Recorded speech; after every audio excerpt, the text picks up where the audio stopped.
Gending Alas Mayit part 4 dengan judul Tabuh Waturingin. Ada baiknya sebelum membaca part ini selesain baca Imah Luweng dan Radio Tengah Malam dulu ya. Kalian tahu musik gamelan? Sebuah musik dengan alunan nada yang mampu membuat pendengarnya merasa nyaman. Namun bagaimana kalau ada musik gamelan yang membawa kutukan? Cerita ini adalah kiriman dari teman lama saya yang bernama Cahyo.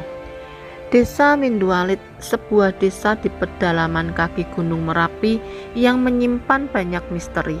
Sekilas desa ini hanya terlihat seperti desa biasa, seperti desa pada umumnya. Namun siapa sangka saat ini terdapat kutukan yang menyerang desa itu. Ketika malam purnama tiba, seluruh warga sudah mengurung diri di rumah masing-masing, membaca doa dan menutup telinga, berharap saat itu bukan giliran mereka. Setelah matahari terbenam, sayup-sayup terdengar suara gamelan dari dalam hutan yang disebut Alas Mayit. Satu dari antara warga desa akan menarik kesetanan tanpa henti, memaksa tubuhnya untuk memutar seluruh sendi-sendi tubuhnya hingga patah dan berlari menuju hutan. Keesokan harinya jasad orang itu akan muncul di mulut hutan dalam kondisi yang tidak utuh. Seluruh daya upaya sudah dilakukan, namun setiap tindakan malah menimbulkan korban yang semakin banyak. Kutukan ini bernama Gending Alas Mayit. Gila, ini cerita kiriman dari Cahyo. Sangat mengerikan kalau mengetahui kisah ini benar-benar terjadi. Buat para pendengar, saat ini Cahyo, Pak Lek, dan teman-temannya sedang membantu untuk menghentikan kutukan Gending Alas Mayit ini. Yang saya kenal, mereka adalah orang-orang hebat dan selalu membantu siapa saja yang membutuhkan, termasuk saya yang sempat ditolong oleh mereka. Apabila mereka sampai membutuhkan bantuan, tandanya ini adalah sesuatu yang gawat. Jadi apabila ada yang mengetahui petunjuk mengenai Gending Alas Mayit, silakan hubungi saya di hotline telepon atau di media sosial. Oh ya, satu lagi yang penting, mereka mencari petunjuk mengenai Tabuh Waturingin. Untuk malam ini sekian dari saya. Radio Tengah Malam undur diri. Oke, close, ucap Dika dari luar ruangan. Aku membuka headsetku, menarik napas sebentar dan segera keluar ruangan. Gua bikin kopi dulu ya Dik, kalau ada telepon masuk tolong terima dulu, ucapku. Beres, nyantai dulu sana, jawab Dika. Aku pergi ke dapur mengambil gelas dan menyeduh kopi hangat. Sekilas kejadian di pabrik gula terlintas kembali di pikiranku. Seandainya tidak ada Cahyo dan Pak Lek, entah bagaimana nasib kami saat ini. Sebuah aroma kopi sangat mampu menghilangkan lelahku seharian ini. Mungkin sudah belasan tahun semenjak aku bertemu mereka. Saat itu Cahyo hanya bocah SMP yang masih sering bermain dengan monyetnya. Aku penasaran seperti apa dia sekarang. Gimana Dik, ada yang telepon? Tanyaku sambil menghampiri Dika. Ada, tapi rata-rata gak serius. Nawarin jasa lah, minta alamat desa lah, jawab Dika. Ya udah, kita juga udah tahu bakal begini, yang penting usaha dulu aja, lanjutku. Suara langkah kaki terburu-buru terdengar menuju tempat ini yang berujung pada pintu ruangan yang dibuka dengan buru-buru. Adian, woi, teriak seseorang. Tidak, ada dua orang lagi menyusul lari dari belakang. Itu Didi, Rantau, dan Nisar. Kalian, ngapain kalian kesini? Buru-buru lagi, dikejar debt kolektor lo, tanyaku. Enggak lah, gua denger siaran lu tadi, itu bener cerita dari Cahyo. Gua langsung gas kesini waktu tahu dia yang minta tolong, tanya Nisar. Iya, Cahyo yang dulu dipanggil Panjul, jawabku. Pokoknya kita harus bantuin dia, kita utang nyawa sama dia, lanjut Didi. Dika terlihat sedang menerima telepon. kali ini cukup panjang. Semoga saja ada informasi mengenai kutukan itu. Gua bikin kopi dulu ya, ucap Didi sambil menuju ke dapur. Oke, sekalian bikinin juga nih buat 2 kurcaci, jawabku. Beres. Kami santai sejenak. Terlihat Nisar dan Rantau sibuk dengan HP-nya. Sepertinya mereka juga mencari informasi melalui internet dan media sosial. Kalau info yang gua dapet, tabuh itu berarti pemukul gamelan ya? Tanya Nisar. Bisa jadi, kalau benar berarti emang berhubungan sama suara gamelan itu. Tapi pasti ada yang membuat tabuh itu jadi spesial, jawabku. Waturingin itu bisa jadi nama tempat, ucap Rantau. Kami berdiskusi cukup lama namun tak ada gunanya. Semua yang keluar dari mulut kami hanya dugaan saja. Ardian, ini tadi ada yang nelpon lagi. Kali ini kayaknya beneran, ucap Dika menghampiriku. Ada info apa, Dik? Tanyaku. Sebenarnya gak detail, yang nelpon seorang perempuan ngaku namanya Ismi. Dia cuma bilang kalau mau tahu tentang tabuh waringin dan gending alas mayit bisa datang ke desaku di selatan Pulau Jawa, cerita Dika. Ya, kalau cuman begitu bisa jadi orang iseng yang mau ngerjain kita, ucap Rantau dengan pesimis. Tapi terakhir dia ngomong, salam juga buat cowok yang sering ngikutin Ardian, Nandar, lanjut Dika. Aku melihat Dika dengan serius. Terlihat kedua temanku lainnya menatap curiga kepadaku. Gimana dia bisa tahu hantu Nandar masih ngikutin gua? Tanyaku pada Dika. Gua gak tahu, Dik. Bisa jadi dia emang tahu tentang hal gaib. Makanya gua sampein ke elo, ucap Dika sambil menyerahkan kertas tertulis alamat desa di selatan Pulau Jawa. Ardian, setannya Nandar masih ngikutin elo, ucap Nisar sambil berbisik. Iya, tapi ya udahlah, gak ganggu ini, ucapku. Suasana berubah menjadi hening. Kami sibuk dengan HP masing-masing sampai terdengar suara jendela yang dihantam dengan keras. Kami berlari menghampiri jendela, tidak ada satupun hal yang aneh. Hanya angin kencang berhembus dari luar. Namun saat akan kembali, mendadak listrik seluruh ruangan mati. Dik, mati lampu, teriakku sambil menyalakan senter dari HP-ku. Sebentar gua cek, jawabnya. Kami kembali duduk di sofa menunggu kabar dari Dika. Namun sekali lagi terdengar suara benda keras menghantam jendela. Namun kali ini tidak hanya itu. Sayup-sayup terdengar suara gamelan. Entah dari mana asal suara itu. Ardian, itu suara dari mana? Komputer lu belum mati? Tanya Nisar. Listrik mati, Nisar. Gimana komputer bisa nyala? Jawabku. Aku mencari asal suara gamelan itu, namun sama sekali tidak ada petunjuk. Di tengah gelapnya ruangan terdengar suara pecahan kaca dari dapur. Didi, dia masih di dapur, teriak Rantau. Kami segera bergegas berlari menghampiri Didi, namun suara gamelan terdengar semakin keras ketika kami mendekat ke sana. Ada apa, Di? Aku menyapa Didi yang terlihat membelakangi pintu dapur. Gelapnya ruangan membuat suasana semakin mencekam. Didi menoleh, kami menyorotnya dengan cahaya lampu dari handphone. Namun yang terlihat sungguh mengerikan. Seluruh gelas kaca pecah tergenggam di tangannya. Dia mengangkat dan memasukkan ke dalam mulutnya yang sudah bercucuran darah. Mata Didi melotot dengan tajam, memandang kami sambil melumat pecahan kaca itu. Di, jangan Di, stop Di, ucap Nisar yang segera menghentikan tangan Didi. Aku dan Rantau menyusul Nisar, menarik Didi dan menahannya di lantai, namun tenaganya terlalu keras.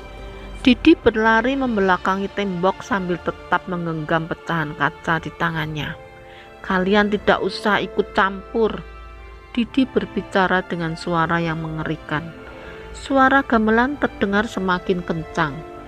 Ini peringatan, gending alas mayit juga akan menghampiri kalian jika kalian ikut campur, ucap makhluk itu lagi. Setan itu tertawa dengan keras. Nisar dan Ranto terlihat ketakutan di ruangan yang hanya diterangi oleh cahaya kecil. Ardian, gimana nih? Kalau gini terus Didi bisa celaka, ucap Nisar. Aku berpikir sejenak, teringat korek api pemberian Pak Lek masih tersimpan di tasku. Ranto, Nisar, tahan Didi sebisa kalian, perintahku pada mereka. Aku segera berlari ke ruangan rekaman, mencari tasku dan segera membawa kembali ke ruangan dapur. Terlihat Ranto dan Nisar kewalahan menahan Didi. Sebuah korek api dengan ukiran kuno kukeluarkan dari tas. Pematiknya cukup keras, namun aku tetap berhasil menyalakannya. Nisar, mundur, ucapku pada Nisar yang masih menahan Didi. Terlihat dari sudut-sudut ruangan makhluk halus bermunculan. Itu juga Nandar yang ada di belakangku. Singkirkan benda itu, ucap Didi meringkuk di ujung ruangan. Makhluk itu terganggu dengan cahaya dari api ini. Perlahan terlihat sosok makhluk bertubuh serba hitam mengenakan pakaian sinden keluar dari tubuh Didi. Ini peringatan atau kalian juga akan mati, ucap makhluk itu pergi menjauh dari ruang yang diselimuti cahaya korek ini. Suasana mulai tenang disusul dengan listrik yang mulai menyala. Kami membopong Didi dan membawanya ke ruang tamu. Dik, tolong P3K, ucapku pada Dika. Itu Didi kenapa? Tanya Dika sambil menyerahkan kotak obat. Kesurupan, kayaknya urusan yang kita lakuin ini benar-benar bahaya, jawabku. Tapi kenapa Didi yang langganan kesurupan ya? Tanya Dika dengan polos. Kami menoleh ke arah secara serentak, seolah setuju dengan ucapannya Dika. Iya Dik, kok lu melulu yang kesurupan? Kenapa sih lu? Tanyaku. Aduh, mana gua tahu. Besok-besok gantian lu pada aja, gua ikhlas, jawabnya dengan wajah yang menahan sakit. Dih, ogah, amit-amit, jawab Perantau sambil mengingkatkan perban di tangan Dika. Besok gua mau coba nyamperin lokasi yang dikasih Dika tadi.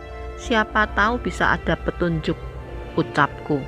Gua ikut, pokoknya gua bantu sampai selesai, ucap Nisar. Ya, kita semua ikut, sambung Didi juga.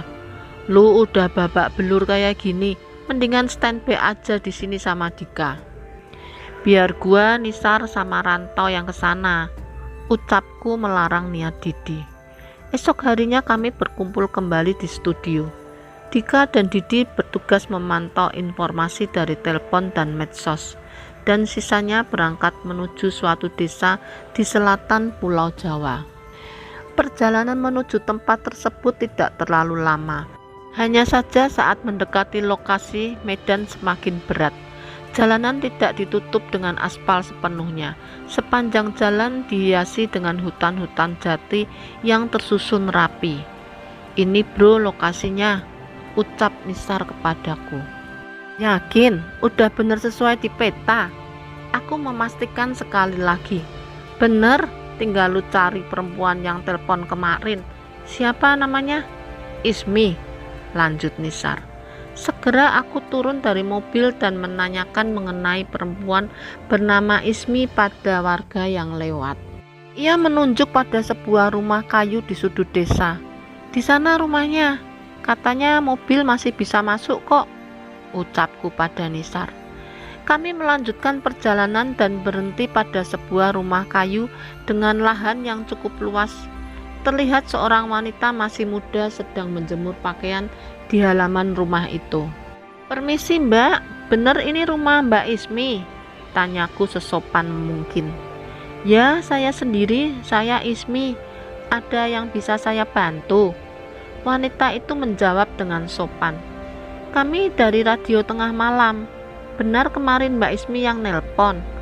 Tanyaku sekali lagi. Oh, Mas Ardian ya.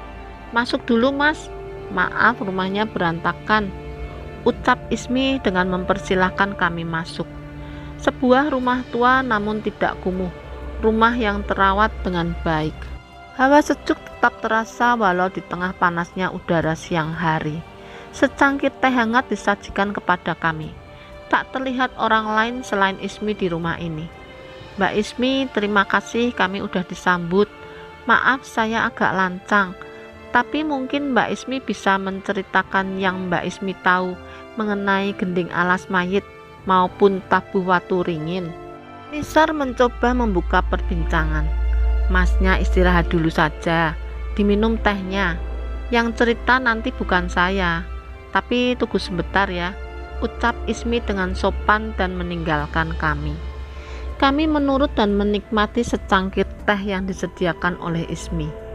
Seorang kakek tua berjalan perlahan menghampiri kami.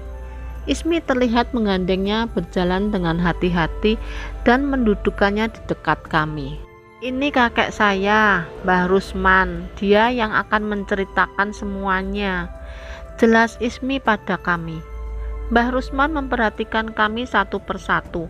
Sepertinya dia juga menyadari keberadaan hantu Nandar yang terus mengikutiku. Kami merapikan posisi duduk dan memberikan senyum seramah mungkin kepada Mbah Rusman. Setelah kalian tahu semuanya, apa yang akan kalian lakukan? Tanya Mbah Rusman kepada kami. Kami hanya mencari informasi, Mbah. Teman kami di Jawa Tengah, mereka yang ahli soal hal gaib yang akan mencoba menghentikan kutukan itu, jelasku pada Pak Rusman. Bagus, jika kalian yang ikut campur, sudah pasti kalian mati, ucapnya. Kami sangat mengerti akan hal itu, namun setidaknya aku harus mendapatkan informasi yang bisa membantu Cahyo. Menginaplah semalam di sini, nanti malam kalian akan tahu semua, ucap Mbah Rusman. Kami saling menoleh dan sepakat menyetujui ucapan Mbah Rusman. Cara mereka menyambut kami terasa sangat tulus, sehingga kami tidak sedikit pun merasa curiga kepada mereka. Kami melalui siang hari dengan berbincang hal-hal kecil. Ismi pun menyediakan keperluan kami, mulai dari makanan dan air untuk mandi. Semua berjalan normal hingga akhirnya malam pun tiba. Kami menyelesaikan makan malam kami. Bolam yang redup di ruangan ini cukup menyulitkan penglihatanku. Aku membereskan piring sisa makan malam tadi dan mengumpulkannya di pawon belakang rumah. Sebelum sempat kembali ke depan, pintu belakang rumah terbanting dengan keras. Sebuah bayangan hitam mencoba masuk ke dapur melalui pintu belakang. Semakin lama semakin mendekat. Aku mengawasi dengan hati-hati. Lampu pawon mulai menerangi bayangan yang mendekat itu. Ternyata itu adalah Mbah Rusman. Sayup-sayup suara gamelan terdengar, persis seperti di studio kemarin. Mata Mbah Rusman terbelalak dengan mengerikan ke arahku dan mulai menggerakkan tubuhnya perlahan. Ismi, Nisar, Ranto. Aku memanggil orang di rumah untuk membantuku. Mereka segera datang menghampiriku. Namun Mbah Rusman keluar menuju halaman dan menari dengan lincah.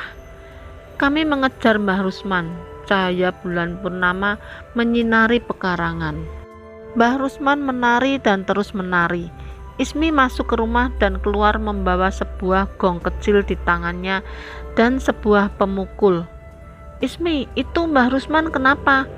Tanya Nisar. Ini yang kalian ingin tahu. Kutukan gending alas mayit.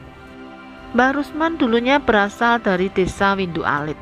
Sebenarnya kutukan itu sudah sirna, namun entah beberapa bulan lalu tiba-tiba saat bulan purnama Mbah jadi seperti ini, cerita Ismi kepada kami. Mbah Rusman menari dengan mengerikan. Dia mencoba memutar kepalanya hingga hampir patah. Namun sebelum itu terjadi, Ismi memukul gong kecil yang menggantung di tangannya. Suara mendengung panjang terdengar dari benda itu. Mbah Rusman terlihat menghentikan tariannya, namun dia mencoba bangkit untuk menari lagi. Sebelum itu terjadi, Ismi kembali memukul gong itu sehingga gerakan Mbah Rusman bisa tertahan. Hal itu terjadi berulang kali hingga Mbah Rusman tak sadarkan diri. Kami menggendong tubuh Mbah Rusman ke dalam rumah. Ismi menyiapkan segelas minuman rempah-rempah untuk diberikan kepada Mbah Rusman dan segera menghampiri kami. Dulu sewaktu muda Mbah Rusman hidup di desa Windu Alit. Saat desa itu terkena kutukan, Mbah Rusman adalah salah satu warga yang membantu menghentikan kutukan itu. Tapi karena tidak ingin mengambil risiko, Mbah Rusman memilih untuk meninggalkan desa. Cerita Ismi. Terlalu mengerikan, sesuatu yang dihadapi oleh Cahyo dan Pak Lek kali ini benar-benar mengerikan. Ismi, bantu Mbah, ucap Mbah Rusman mencoba menghampiri kami dengan tubuhnya yang lemah. Serentak kami berdiri membantu memegangi Mbah Rusman dan mendudukannya di posisi yang nyaman. Ismi, serahkan gong dan pemukulnya ke mereka, perintah Mbah Rusman. Kami saling menoleh. Ismi terlihat tidak setuju. Tapi Mbah, nanti kalau kumat lagi, ucap Ismi. Sudah, serahkan saja. Mbah juga nggak tahu bisa hidup sampai kapan. Mereka lebih butuh itu, ucap Mbah Rusman dengan suara yang lemah. Pemukul itu adalah tabuh watu ringin. Ujungnya dibuat menggunakan kayu pohon beringin yang sudah menjadi batu, dan gong itu hanya gong biasa, cerita Mbah Rusman. Kami memperhatikan benda yang diserahkan kepada kami.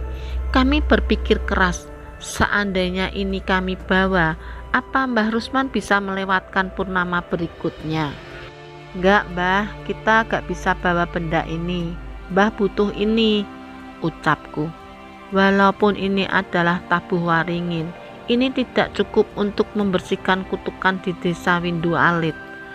Orang yang meminta bantuan kalian harus membuat kembali tabuh yang lebih besar dari batu pohon beringin yang ada di sebuah sendang di alas mayit. Dan kalian harus bawa ini agar bisa sampai ke sana hidup-hidup. Mbah Rusman melanjutkan ceritanya tanpa mempedulikan pendapat kami. Ismi terlihat sedih. Dia mengerti maksud Mbah Rusman, namun belum siap apabila harus kehilangan kakeknya itu. Aku mengambil telepon genggamku, mencoba menghubungi Cahyo dan menceritakan mengenai kejadian malam ini kepadanya. Awalnya Cahyo sependapat dengan kami, namun tiba-tiba telepon disambungkan kepada seorang wanita. Mbah Rusman, ucap wanita dari telepon Cahyo. Mbah Rusman hanya mendengarkan saja suara dari telepon itu. Mbah, kulo Sekar, anak Pak Sardi, ucap wanita itu sekali lagi. Sardi sudah punya anak, ucap Mbah Rusman dengan sedikit senyum muncul di wajahnya. Iya Mbah, Bapak sering cerita kalau Bapak belajar ngaji dari Mbah Rusman, sesepuh yang pernah nyelamatin desa Windu Alit, cerita Sekar. Piye kabar Sardi nak Sekar, masih rajin ngaji, ucap Mbah Rusman dengan semangat walau dengan tubuhnya yang lemah. Masih Mbah, Bapak rajin banget. Sekarang Bapak masih di desa, nyoba bantuin sebisanya di sana, jawab Sekar. Mata Mbah Rusman berkaca-kaca. Dia terlihat sedang mencoba mengingat tentang masa lalunya. Nak Ardian, Nak Cahyo, kamu harus bawa benda ini. Kamu harus selamatkan desa Windu Alit. Selamatkan Sekar dan semua orang di sana. Mbah Rusman berkata dengan paksa. Sepertinya aku mengerti yang diinginkan Mbah Rusman. Setidaknya mungkin dia bisa menyelamatkan desa asalnya yang ia sayangi, walau harus mengorbankan sisa umurnya. Baik Mbah Rusman, amanah Mbah saya terima. Benda ini akan saya bawa ke Cahyo dan Sekar, ucapku. Berarti kalau gitu umur Mbah Rusman cuma tinggal 1 purnama lagi, Ranto memastikan kepadaku. Enggak, hanya Tuhan yang berhak menentukan umur manusia, bukan demit-demit itu, jawab Mbah Rusman. Aku mengambil tasku, memasukkan gong dan tabuh waringin ke dalam tas. Ismi, Mbah Rusman, setidaknya tolong terima pemberian saya ini. Sebuah korek api dengan motif kuno pemberian Pak Lek dulu kuserahkan kepada mereka. Ada kekuatan pada api korek ini. Kamu yakin? Ucap Mbah Rusman. Saat purnama datang lagi dan Mbah mulai seperti tadi, coba kamu nyalakan ini. Benda ini sudah menyelamatkanku berkali-kali. Semoga bisa menolong kalian juga, ucapku. Nisar mendekatiku seolah kurang setuju. Adian, kamu yakin? Tanyanya dengan berbisik. Nisar tahu benar bagaimana benda itu menyelamatkannya di pabrik gula. Iya, aku yakin. Pak Lek pun pasti juga tidak keberatan, jawabku. Ismi menerima korek api pusaka pemberian Pak Lek. Kami menutup perbincangan kami dan beristirahat. Paginya kami izin pamit ke Mbah Rusman dan Ismi. Kami berjanji suatu saat akan mampir kembali kemari, setidaknya sebelum purnama berikutnya. Namun sebelum kami harus mengantarkan benda ini ke Cahyo dan Pak Lek. Semoga saja ini bisa benar-benar berguna untuk mereka. Bersambung ke part 5.